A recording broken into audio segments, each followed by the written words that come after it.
I'm going to call this video Fix the Miss.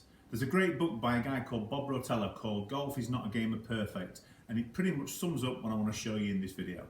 Okay, so I'm on the range. I've got a green that's about 170 yards away. I've got my 7-iron.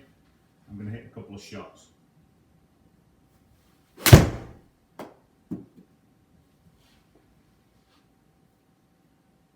So the last shot finished just inside 8 yards offline, about 5% miss.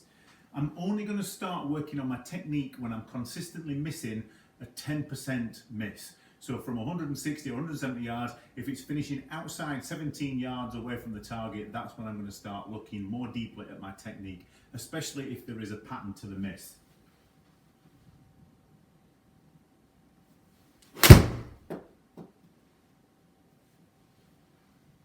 When you start to factor in a 10% miss, you'll be amazed at how many times you're actually hitting your designated target.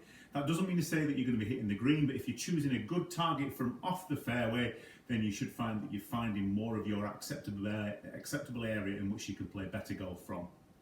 Of course, measuring devices like the quad make this an awful lot easier, but it's always easy to do this on the practice ground as well. You can put some markers out. So if you've chosen yourself a 100-yard target on the practice area, you could march out 5 yards to the right, 5 yards to the left, and you know that you've got your 10% margin from there. A 10-yard miss with a wedge is far more destructive than a 10-yard miss with your driver.